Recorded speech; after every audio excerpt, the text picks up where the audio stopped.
ጋሻይ ናይሎሚ መንእሰይ መምህር ቴድሮስ እስኪ ባዕለይ እውን ፀዊዐካዋ ግን ተፋለጠለይ እስኪ ንቤተሰብ ደደቢት ንመላእ ህዝቢ ትግራይ ቴሌቭዥን ዝከታተለና እውን ኣብ ዩቱብ ዝከታተለና እውን ንኩሉ መን እዩ ቴድሮስ ተፋለጠለይ እሞ ናብ ጉዳይና ክንኣቱ ኢና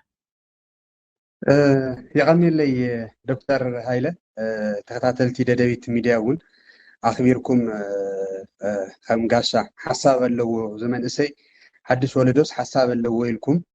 خمزة عينة عدل بمهاوكم يغنيلي ياو ممر تيدروس يبعد نروح له لجزي عم قالنا دي سابان ناي تكنيك مان ممرية واو تكنيكن مويان ኣብ ዳሓር ንሱ እውን በኣረ መልኪትና እውን ተወሰነ ክንብል ኢና ንሕዚ ግን ቅድሚ ሕቶይ መቕራበይ ናባኻ ኣቐዲማ ከመስግነካ ንሕና ነዊሕ ግዜ ደሊና ኢና ንረሻኻ ናይ ብሓቂ ርትዓዊ ዝኾነ እሞ መንእሰይ ኮይኑ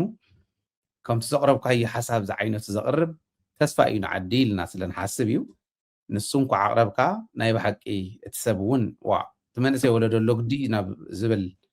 درجة بصحي ويزبل أمنة اللني حنت فيديو خجاب زين سمعتنا مو تحرينا وحطيك مسي للو سوات نات بيليف لعلو تمرر حل نورية نحن حوحت حزا أنا حزا خوينا تريت اللي خوزيسي بحلف لا عاوز مدرخ مساعته خنات مدرخ مستجمرس واي مو أنا اسمس حوحت حشان كبلي خوينا نمنتها إياهم إلى حوحات اشكاو خلتا شحي 10 خلتي لنبره ايو دحر خلتا شحي 10 خلتي دحر خلتا شحي 10 سلستي تفناقيلو برخا لورده لتبتاتن حيلي نيرو اشكاو خلتا شحي 10 خلتي قبل نبره مدرخ تومو قدميت للو سبات بالتفلاليو نغرات ناتطيقو لمصو يوم عارف تفلالي نغرات خالي حتى مر عليك قال ناتغراي تمرت خمي نيرو ناتغراي تمرت المرح نبره سبب زي الله مقالة يونيفرسيتي تاع عينت شم نيرو مقالة يونيفرسيتي المرح نورسب عبزي الله تقراي تاي تمثل جازتا نيرو لبن نا تقراي فستم تسرح عبزي الله عاوز مدرخ زي تايري ايه لبن تقاومت حيلك يا خونس تقيمت حيل رئي لو تكمت انت خوينو بحسابي لمتص عاوزا مدرخ زي الله ما انت تاي تخيدات الناس مرقم نقو جيتاتو جميروا نحوحات كرقم عارفيدو دحريو كلنا نتقبابلنا نرقم لنا لوط المص بحسابي لوط كمص تخوينو ملعلك اللي يخللو نحنا حزي ابز حز ساعات كم ايثيوبياويان كم ويم كم تغارو مس ايثيوبيا تراخبنا وعلى بريتوريا حقا منغستي مس ايثيوبيا يراخبنا نمنتاي حقا منغست اللي يراخبنا حقا منغستي كداني الناس اللي خاله ان بريتوريا خيدنا بحقا منغستي مسرت صقم ناتقراي فتح سلالي خاله يو ابريتوريا دردر تغيرو كلنا او على بريتوريا عسيلنا تو على بريتوريا كفصم حزب تقراي كفتعتي ولا صقم كوصينا كنسرح لنا انبي نحوحات ناتراقم خال لمص لوطي بتامر يلي ان عندهم قديمهم جميرهم ميم امقاله خوينو امرغم نيرو مرغم تايمتيو كمتا ايهاديغ ايثيوبيا لخفلا واغا اب تقراي نخفل لنا 10 تشا إهاديك النبرهانو نقا إهاديك يقولوا نيرو سلطان مستهوم حزي تقاوم تيخوني من الوقت قال لنا نقاوم لنا سلطان دلينا تخوينا ما أخلو سلطان يخوني ما أخلو حسابيو ما أخلو ديمقراسيو سلازي حوحات بمال لمص لوطي اللي ثانك يو إذا حساب زيو بناتكا علمي وصل خلو مص خلو ناي حق تسفع عد زرئي ويلي ازامن ግን ሕቶ ይንዓኻ ምናልባሽ ሰማዕተና እውን ክሓትዎ ይኽእሉ እዮም ዝብሎም ኣብ ማእኸል ኣዲስ ኣበባ ኮንካ እሞ ኣብ ማእኸል እትሕዝዝኒ ማለት እዋናዊ ኩነታት ዘለዓዕሎ እምበር ሓሳብ ዘለዓሎ ዘይኮነ ተቃውሞ ኮንካ እዚ ዓይነት ሓሳብ ኣቕሪብካ ኣብኡ ዝነበረ ስምዒት ንገረኒ ንምንታይ ከ ኢኻ ከምኡ ኣቕሪብካ እንታይ ማለትካ እዩ ብሓሳብ ዝምጉት ስለዝሰኣንካ ድዩ بحساب دي خات موجودة زل خان حوحات بحساب دي خات موجودة نتخالي تايدو ناو كوم مسيوكا أو أوزيو مسؤول كاخة نايو حقي أتليست توصل من سيتقبل أنت خوينو عقوس يعني كمين يرتقون تات نجار الناس ويل ያው ኣነ ኣብ መቐለ እውን እናሃለኹ ትረር ለሎ ማለት ኩራ ፖይንት ለለዎም ነገራት ብምልዓል ይፍለጥ ብሕልፊ ምሳይ ዝነበሩ ሰባት ኣነ ዝሰርሐሎም ዝነበርኩ መስሪያ ቤትስ ሓሳብ ኣለኒ ዘንድ ሓሳብ ክስማዕ ኣለኒ ትሕዚ ዘለናዮ ግዜ ናትና ወለዶ ግዜ እዩ ሶት ናትና ወለዶ ሓታቱ ወለዶ እዩ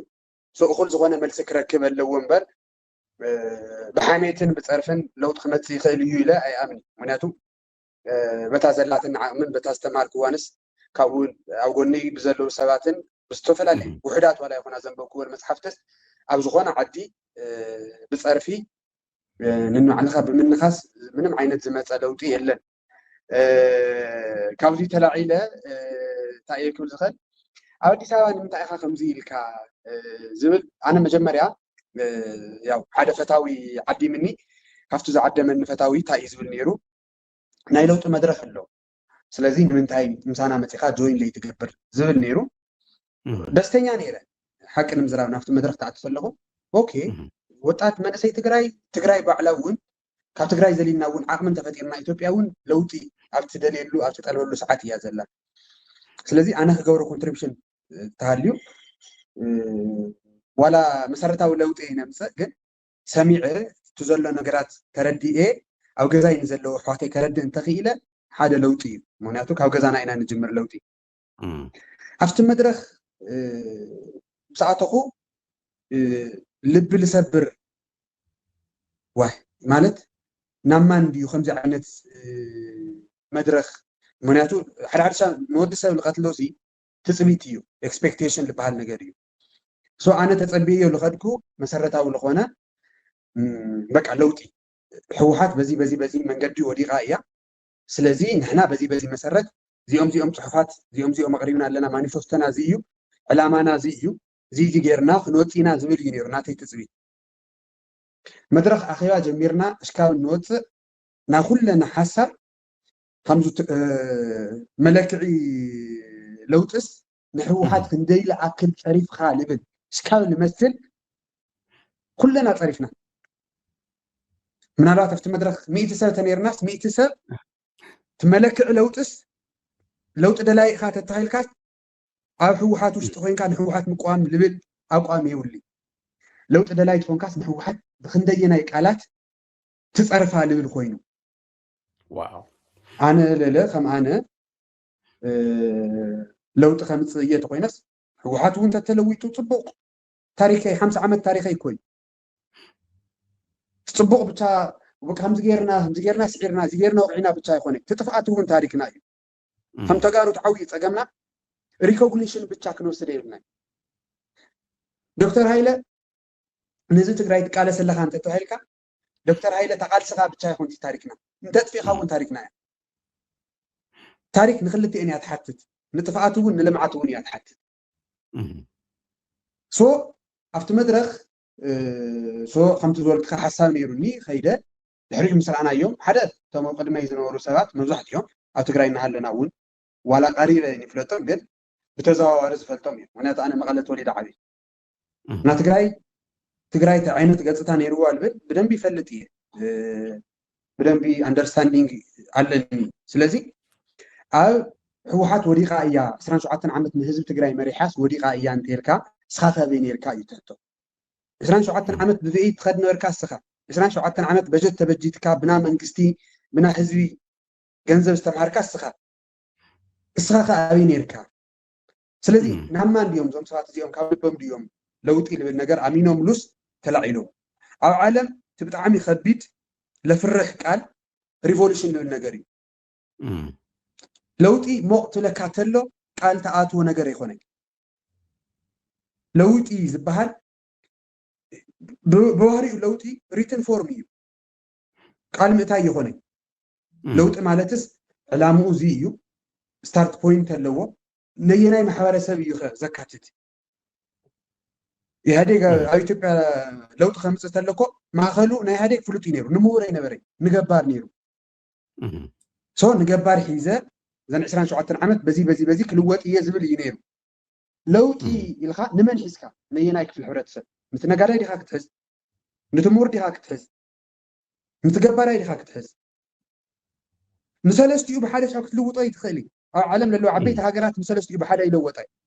تن عبيت هاجرات نبلن لوط امصين او صبو درجه صحين عالم يمرحلوا نبلن هاجرات فري ماركت ينفطيرن ስለዚህ ንትነጋዲ እየን ሒዘን ለውጥ ኣምፅኤን ማለት እዩ ኢኮኖሚካሊ እየን ዓብየን ኢኮኖሚካል ምስ ዓብያ እየን ናብ ህንፀት ትምህርቲ ካልኦት መሰረታዊ ልምዓታት እንብሎም ነገራት ኣትየን ሶ ናትና ሓሳብ ተቃወምቲ ዝበሃሉ ስፔሲፊክሊ ትለውጢ ልብልዎ ምናልባት እሳቶም ዝሕዝዎ መኪናይ ኮፍ ምዝብልዎ ወንበሪ ማእኸል ተኮይኑ ተጋሩ ኣብ ዘለዓለም ና ታሪክ ዕንክሊል ንነብር እምበይ ለውጢ የመፅእ ኣነ ንዘለዓለም ሕወሓት ስልጣን ሒዙ ክነብር ይደሊ ህዝብ ትግራይ ተመሪፅዎ ግን ኣማራጭ የለይ ምርጫ ትገብር እኮ ክትስዕር ብቻ ይኮነ ተተሳዒርካ ቦትል ሰዓረካ ውድብ ኣሚንካ እውን ንክትግዛእ እውን እዩ ምራሕ እዩ ተዘለ ኣይ እስካብ ምርጫ ዝገብር ይሳተፍ ተስዒረ ጀስት መንግስቲ ክኾን እየ ተዘይተሳዒረ ግን ንዓበ ክፈጥር እየ እንተኮይኑ እዚ ዲሞክራሲ የኮነ እዩ እዚ ለውጢ የኮነ ሶ ቶም ሰባት ኣብቲ መድረክ ምስኣተና ያው ካፍቲ ናፍቲ ናውል ኾን እሽተ ተጊረካ ይኾን ጽቡቅ ዲኻ ዘላ ጽቡቅ ኢኻ ኣብቲ መድረክ ምስኣተና ቶም ሰባት ኩሎም ናታቶም ሓጢያት ናታቶም ጥፍኣት ናታቶም ገበን ኣይዘርዝሩ ኩሎም ዘልዕሉ ኣብ ትግራይ ዘለው ሓይሊ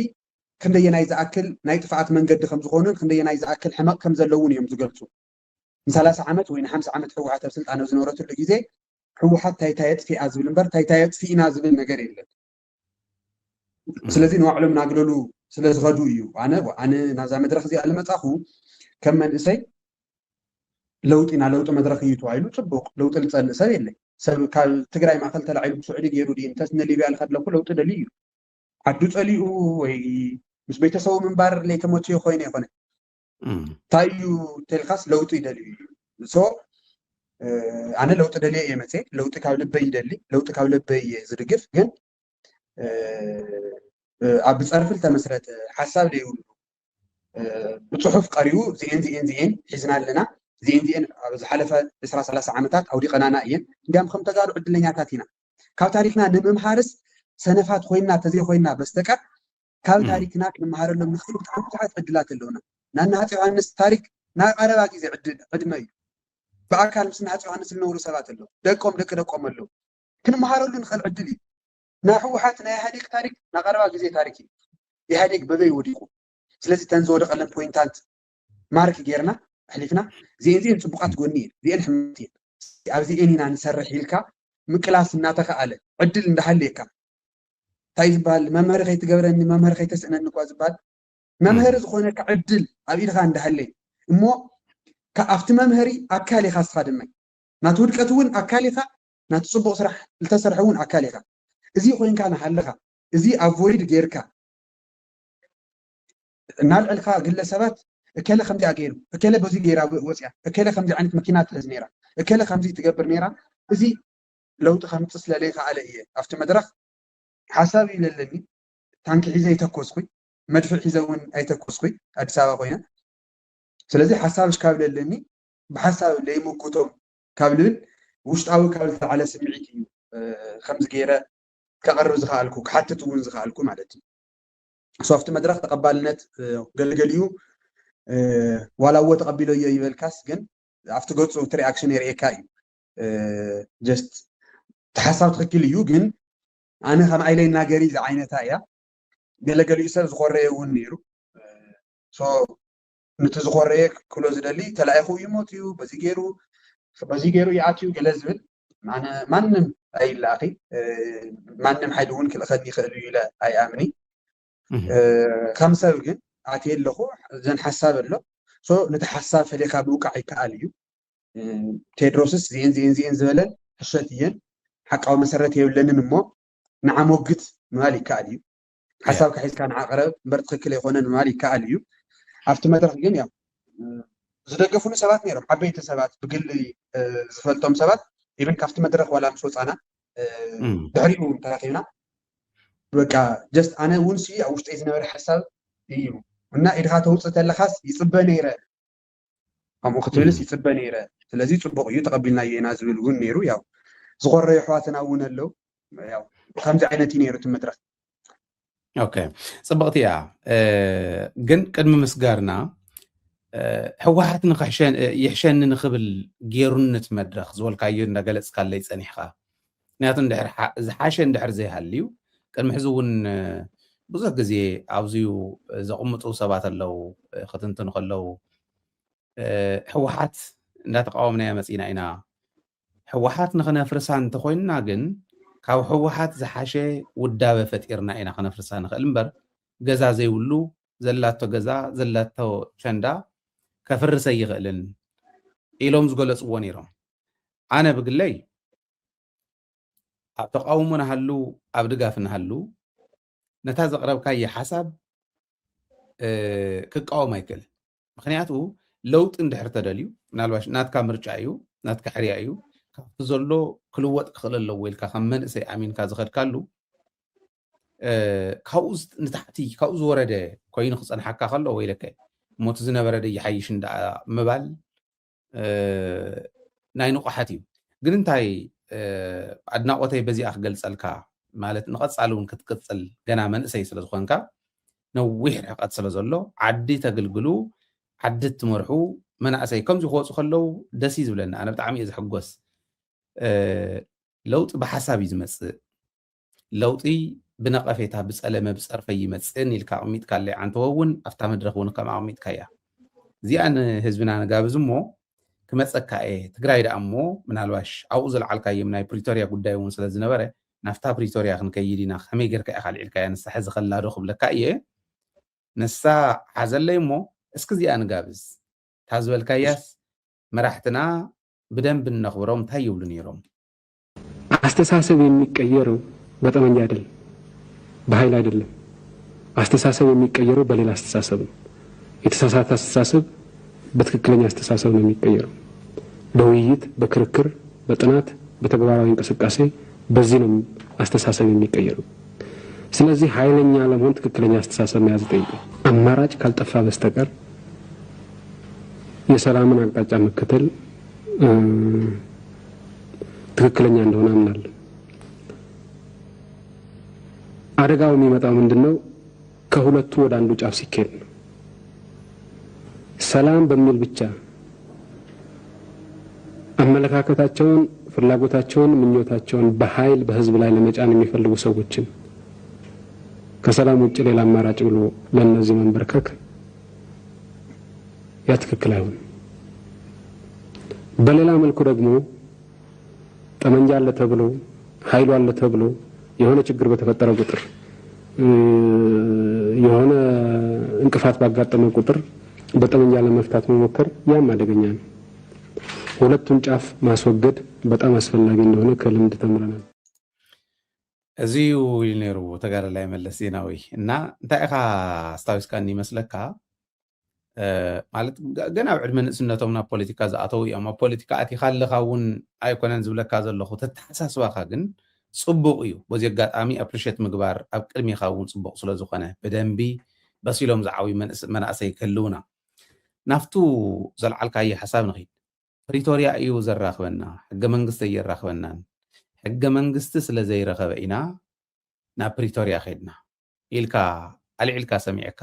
ፕሪቶርያ ሕዚ ከመይ ኢኻ ትሪኦ ኦልሬዲ ፕሪቶርያ ፍሪስኩም ኢኹም ተባሂሎም ፌደራል መንግስቲ ትግራይ ናይ ባዕሉ ቤት ምክሪ መሊሱ መንግስቱ መሊሱ ይኸይድ ኣሎ ኣለዎ ኢልካ ደተኣምን ማለት ዋላ ፍሪሶም ሞ ይኹኑ ተመሊሱ ክመፅእ ኢልካ ደተኣምን ንምባል እምበር ኦልሬዲ ከምዘየለይ ኣምን እየ ኣነ ትሕቶ እውን ከምኡ ክቐርብ የብሉን ግን ሕዚ እውን ኦፖርቹኒቲ ኣሎ ኢልካ ደተኣምን ብመንግስቲ ኢትዮጵያ ይኹን ብመንግስቲ ትግራይ ወገን ከምዚ እንተዝመፅእ ኢልካ ተኣምነሉ ንሳ ስለ ዝኾነት ዝነበረት ክሪ ሳን ተበጢሶማ ትመፅእ ኩናት ስለ ዝኾነት ኩናት ከዓ ካሊእ ኣማራፂ እንተዘይሃልዩ ክምረፅ ዝኽእል ኣይኮነን ኢሉ ከምቱ መለስ ዝበሎ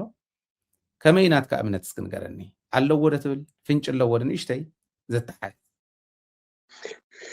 ያ ኣብዚኣ ኣነ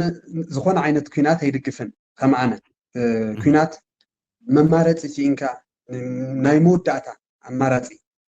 ናይ መማረፂ ምስኣን መማረፂ ኩናት ዝግበር سو تكينات حزوهم زمت نايو علم زخونو تفاعتات سلازلو مالتي تقالو نزمنات أو كيناتنا زلنا نزمنات إيفن دحر موت هاتي يوهانس بفلاي بدعم نزمنات أو كينات إينا حلفنا إيفن تدحنا نولو جيزي تناي إهاديك جيزي زحلفة ناي حوحات ناي إهاديك جيزي ناي حوحات مروح إهاديك زبهالو جيزي دمت تقسي نبرن أنا مستولد كله دمت تقسي أي سمع أكون عادي قال سجن دوي بلي بفلاي وتقرأي حيالك قال سنيرو نحاسب قال سنيرو تنحاسب قال سي مسنا يوعنا مس تومناتنا مراحت نولهم لتقرأي تقاليسهم نولهم سباتهم كي ترفه نحاسب قال سنيرو قال سي دوي يبلن أو زخون على ملكعو يصغير نا إيكونومي قال ستجبر نا بوليتيكا قال ستجبر دن فول طورنت وون تجبر نا لمعات قال سوون تجبر سو قال سي ملكعو كغير يكل ملكعو يصغير مبر مول الملك قال سي افويد مغوار يتخيل قال سي افويد تجبرو تخيل تطفيقها بتشاي كم تقارون عمت نغ 27 عمت عينت قال سنيرو تግራይ انتل كانسي ادما نمهوران ليقان تغارو مس تاريخ حيزم ني اهاديك سبات قتيرهم حيزم تاريخ يكرافرو نيرو انا كل شاب كم ممر غير خيدان دستا زله تግራይ 10 تزهلوا نيرو كذو تግራይ بملؤ تاريخهم فلته نيرو نزمانات بينهم دويلهم يقالوس نيرو قالسي يوزي قدن برت ليسكا مدفع አንጋጊኻ ዝግበር ብቻ አይኮነን ቃልሲ ዝባል ስለዚህ ቃልሲ መልክዑ ይغير እምበር ኩሉ ሻብ አሉ ገዲፎምና ዝኸዱ ጽቡቃት ዕድላት አለው ክንጥቀመሎም ንግበኦም ዝግበእና ግን ብሸለልተኝነት ዝሐለፍናዮም ማለት እዩ ናፍታናይ ፕሪቶሪያ ክመፀልካ ፕሪቶሪያ በመስዋዕት ደቂ ህዝብ ዝተፈረመ ውዕል እዩ ፕሪቶሪያ ከም ተጋሩ ሕዚ ኣብ ትግራይ ኣብ ዘለና ኣላ ኣብ ዛሕዚ ዘላትላ ኩነታት نمنتا إخا وعلى بريتوريا يوم إثيوبيا زراخبنا حق منجستي يراخبنا يلكا تلكا وعلى بريتوريا مفتحي نماني يوميش زقبر انتلنا حق منجستي تايزو بحق منجستي مسرت صقمنا تقراي يفتح بحق منجستي مسرت طبعا أفريقيا الدرادرتي نماني يوم إيفاليوت زقورو زول من حق منجستي يخون إيفاليوت زقورو نوعلى بريتوريا يوم إيفاليوت زقورو تتقبيرو دو أي تتقبري وعلى بريتوريا أبي بتشيو خندي % خيدو من تاي يقبر له من تاي يقبر له زبل زري وسط عتومي سلطة بحاجة من قست مسارات ما تقوم يخوني ثم درادرتي حاجة من قست معخل كيرو ما درادوري تزاد درادر له نتوي كحاجة من قست وصاي ناتو كينات مجمرون بحاجة من قستي مسارات هزري تجراي على النزولهم صجامات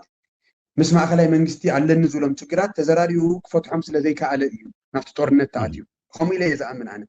ولا خالد بدحري يزرعنا يوم سمعنا يوم استردنا يوم خالد بزحات مخنياتات نتهلو تحنت جن مرجع غيركم يغوركمي تحنت مخنيات نامنت سلازم مرجع مغوار كنقبر حق منغستي فقدلنا دي اي فقدلنا حق منغست ملسي يولي حق منغستي ازي سلال خونينا ناوع البريتوريا تخيدو او البريتوريا دردر تغيرو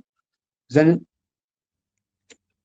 كاب ناي طورنت وي كاب ناي برت قالسي وصينا ناي حساب قال سنق على سلو صبوق مدرك عدل فترنا تعدل ناي بريتوريا صبوق عدل ينيرو تعدل معاز ابي يكايدنا مليتو معازينا زي تطعمنا له قرينا نتግራይ بوغن تግራይ تايتا عدلات يحزلا موتيو كافتو على بريتوريا تاي تريفا منغست ኢትዮጵያ تايتا يتريفو زل اوزينا خنري وعلى بريتوريا الفيدرال منغستي رايت هاند ايوي ويز على بلጫ ايوي نخلتيهم حيلتات تدرادرت أكلات 50 سلطان يزهو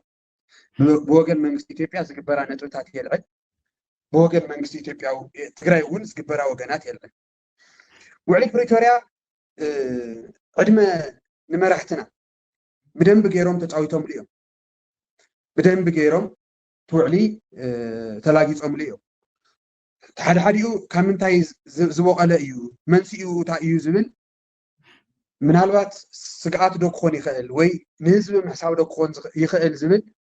ኩሉ ሰብ ኣብ ርእሰይ ዝመጽ ዕድል እዩ ውዕል ፕሪቶሪያ ኣብ ናይ መጀመርያ ጊዜያዊ መንግስቲ ክምስረት ተሎ ስዒቱ መጀመርያ እዮም ናትና መራሕቲ ተሓይሊ ንፌደራል መንግስቲ እንዳሃውዎ ኸይዶም ፌደራል መንግስቲ ኣነ ንደብረፅዮን ኣይቀበልን ንጌታቸው እየ ዝደሊ ክብሎም እንከሎ በቲ ውዕሊ መሰረት ከምኡ ናይ ምባል ስልጣን ኣለዎ ድዩ ከምኡ ዓይነት ስልጣን ፌደራል መንግስቲ ይህቦ ድዩ እዚ ከልዕሉ ይግባእ ነይሩ እቲ መጀመርያ ትላዕለዋይ ኢድ እናሃውዎ ዝኸዱ ባዕላቶም መራሕትና እዮም ዓለም እዮም እንታይ ኢኻ ትብል ኣብዙ ክልቲኢኻ ዘቋቋምካዮ ዲኻ የጋራ ስምምነት ክህሊ ኣለዎ ብክልቲኦም ስምምዕ እንዲ ዝብል ብማእከላይ መንግስቲ እውን ብሕወሓት እውን ስለዚ ዶክተር ደብረፅዮን ይደልን እሞ ንጌታቸው እየ ዝደሊ ክብል እንከሎ ትውድብ እንድሕር ዘይተስማዕምዐሉ ኣይ ንሕና ኣብዚ ኣይተስማዕማዕና እከለ ቀሪብና ኣለና እከለ ስለዚ ካሊእ መፍትሒ ሓሳብ ምፅኻ ትደራደር ኣነ ሕዚ ንምንታይ ጌታቸው መፀ ኣይኮነን ጌታቸው መፀ ደብረፅዮን መፀ ንዓይ ክልቲኦም ሕወሓት እዮም ሕወሓት እየ ዝፈልጦም ብግሊ ምስኣቶም ዘራኸበኒ ነገር የለን ግን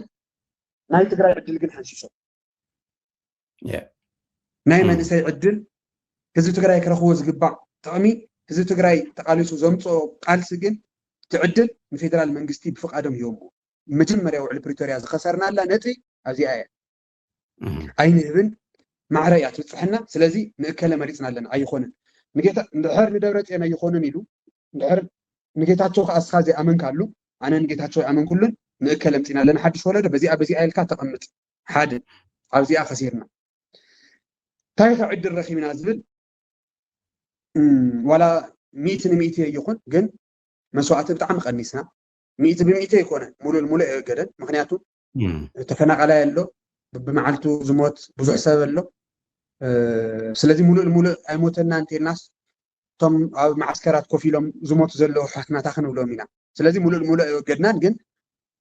ብብዙሓት ፐርሰንታት ዝኣክል ግን ቀኒስና ብቁፅሪ ምቕማጥ ኣይኽእል እዩ ምክንያቱ ፅንዓት ስለዘይገበርኩ ማለት እዩ ቀኒስና ካሊእ ፅቡቅ ዕድል ዝረኸብናሉ መራሕትና ክንደየናይ ተጠቂሞምሎ ይተጠቐምሉን ኣይፈልጥን ካብ ፌደራል መንግስቲ ናይ ፌደራል መንግስቲ ኣጋር ዝነበሩ ሓገዝቲ ዝነበሩ ሓይልታት ሙሉእ መንጢልና ደገፍትና ጌርናዮ ኣብ ጎንና ሰሊፍናዮ ዕላማና ረዲናዮ ህዝቢ ትግራይ ዝቃለስ ዝነበረስ መሪርዎ ከፊእዎ እምበር ናይ ቃልሲ ወልፊ ወይ ከዓ ናይ ቃልሲ ክፉእነት ዘይፈልጥ ህዝቢ ከም ዘይኮነ ብተግባር ርኢናዮ ሓንቲ ፅብቕቲ ዕድል ዝፈጠርናላ ንህዝቢ ኣምሓራ ንዕኑቃዕ ኣዋቑዕኒ መሬትኩም እውን ክትወስዱ ሕነኹም እውን ፍደዩ ክበሃል እንከሎ መራሕትና እግዜር ይሃቦ ልበ ዕብዮም ኣይ ምስ ህዝቢ ኣምሓራ ዘለና ጉዳይ ብመስዋዕቲ ብቃልሲ ኣይንፈትሖን ብዝርርብ ኢና ንፈትሖ ስለዚ ንሰላማዊ ልዝብ ኢና ቅድሚያ ንህብ ዝበሉ መራሕቲ እግዜር ይሃቦ እዚ ብምግባርና ዋላ ደገፍቲ ነፍሪ ወቃዕቲ ቀኒስና ዋላ ደገፍቲ ነፍሪ ወቃዕቲ ግን ቀኒስና ምሻዕያ ዝግበር ፅምዶ ምሻዕያ ዝተገበረ ርክብ ኣነ መንግስታዊ ብመንግስቲ ዝተገለፀ ሽካ ሕዚ ምንም ዓይነት ዝረኣኽዎ ርክብ የለን መንግስቲ እውን ብይፋ ዝገለፆ የለን እንተሃልዩ ንመንግስቲ ኢትዮጵያ ንምውቃዕ ኣይኮነን ፅምዶ ዝፍጠር ፅምዶ ዝግበር ዘሎ መንግስቲ ኢትዮጵያ ካብ መንግስቲ ኢትዮጵያ ክመፅእ ዝኽእል ጥቕዓት ኣቮይድ ንምግባር ብቻ እዩ ስግኣት ንምቕናስ እዩ ገለገሊኦም ኣሕዋተይ ኣብዚ ምሳይ ዘለዉ ዕረኽተይ ገለሲ እንታይ ይብሉኒ ሕዚ ተኣትዎም ሱቕ ለይብሉ እሞ ለይወቕዖም ተደልዩ ኩሉ ሳብ እዚኦም ናይ ሻዕብያ ጠበቃታት እዮም ይብል ሓንቲ መልሲ ዘላትኒ ኩሉ ሳብ እውን ዝብላ ምናልባት ዝፈልጡኒ ሰባት በዛ ቃል እዚኣ እውን ስለ ዝፈልጡኒ ኣኻልብን ክባልዑ ሱቕ ኢልካ ኣይትርእን ምክንያቱ ሓዲኡ ስዒሩ እንተወፅዩ ፀኒሑ ንዓኻ እዩ ዘብልዐካ ክልቲኦም እንትባልዑ ሱቕ ኢልኩም ረአዩ ኣይንርእን ኣበይ ድዮም ክባልዑ ኣብ ገዛና ደ ይኮነ ክባልዑ በበይ ሓሊፎም ድዮም ክባልዑ መንግስቲ ኢትዮጵያን መንግስቲ ኤርትራን ክዋቅዑ ከምድላዮም ብቀድሎም መንግስቲ ኢትዮጵያ ሕቶ ኣለዎ ናይ ቀይሕ ባሕሪ ኦኬ ኣነ ቀይሕ ባሕሪ ይቃወሚ ኣይኮነን ንኢትዮጵያ ዓብዪ ዓዲ ንዓይ እውን ባሕሪ እንተዝውንስ ዓሳር ሪሐ መወላዕኹም እንተስ ግመል ማይ መስተኹም ትሕቶ መንግስቲ ኢትዮጵያ ቀይሕ ባሕሪ ብኸመይ ይጥቀም ፍትሓዊ ተጠቃምነት ምሕታት ይከኣል ዓድና እንዲ ንሕና ኮይና ክንርባሕ ንሕና እንዲና ኣብ ድንበር ዘለና ክልቴና ህዝብታት ኮይና ክንዓቢ ኢትዮጵያ ቀይሕ ባሕሪ ትርከብ ኣይትርከብ ኣይኮነን ቃልሲ ኣብ ገዛና ግን ቃልሲ ኣብ ገዛና ዝግበር ጦርነት ግን ኣይንፈቅድን أو جزانا أيو حاويو كتف جزا ياخدك أثر عدي ياخد حرب إيكونومي ناتا يخدك أنت اليوم منكسي إثيوبيا منكسي إرتران كنواجا إنا زول أنت خوينهم توجه وين الدسابة وين اسمها يوصلوا موت واقيهم مودعة السعرين قرونا تناتنا حساب ما أخذ تجراي زكبر منم عينة مسرت زي يقولوا نهيزو تجراي انترست زي مالو وجه عين فك دني مش عيا زكبر زلوا حزوج منكسي إثيوبيا أنا مقطع يكونه منكسي إثيوبيا مش عيا زراخة زلوا خص وزراخة سنة انتهى مالك زراخة زلوا خص منكسي إثيوبيا كوكعية زول ما قلت هذا أكل يله نمتى يدعى يوم مزرخة ولا وزبلجن كاب منكسي إيرترا كسنزر زغل متقعتي نمكل خال تبت نمكل زي قري تقوينه منكسي إثيوبيا كمتس زغل يا منكسي إثيوبيا كمتس زغل موقعتي نمكل ناسي خالي يكون خالي حنت نجر كالعلل هذا الدكتور صمدو خميلة تفتيران صمدو استفترت بمرحتنا تنكار يخوني شعبية لبعوية يخوني صمدو تمسرت تلا بخفعات منكس إثيوبيا تمسريتا منكس إثيوبيا بحلو على بريتوريا كان بتاعته تقرأي حزي شراءتي فلتيه زالان بس قدم مسح عدقرات وصل مثل كافتا ديبو مكالك يعني روميو نمنتا يوتيو تنكيلاتات قريفهم نمنتا يوتيو كوتو كلو منكس إيرترا خمتو زلو مدو مريت كسحفة خمكريو هو حاتن تقارون قطرات يوم كواقو يوم سلازي نحنا دقفتي مسيلنا خنعاتي ويكا كلت يوم اسكابز تشافاچفو بدقه خوينا خنرئمو صنيحنا نزول دقه نزدخه محيل خنوقعينا إلهم يوم تن كيلاتاتن كامبو من قريفو موت يوم مكالكا نمتاي قريفو دنبر محلاي ناتون دي مكالكا منيستر تقتيرو إيرترا لو أمريتنا لو كبهالن كلو أي الجرس كان فقد اللو معلي اللوي نحنا كلنا وكيلا إلو الزارة لازم يرى عدي حزن تخاف أكا متيخا أي نو كمزي غيرو معنا فوق يوم أيكونا بخفاء منقستي يا تمسريتا هذه شعبية خمتي خسفح فيو خسفح حتى لو ساعتهم كواقو ويا سلازي نحنا ودقه خوينا نحنا خنوقعينا نزدخه محايل رينا نحريهم بوقينا بقليلو خنطف نخلينا زبل مسرت حساب زنورم يزمسلني انا زردو بقومي هذه خلتيهم حيلتات خلتيهم هزبتات ايتواقون ناو عدل تغيروا زي بوليتكس مالت زمصح كله حماق يندالخا ممرار يكون ناو عدل تغيروا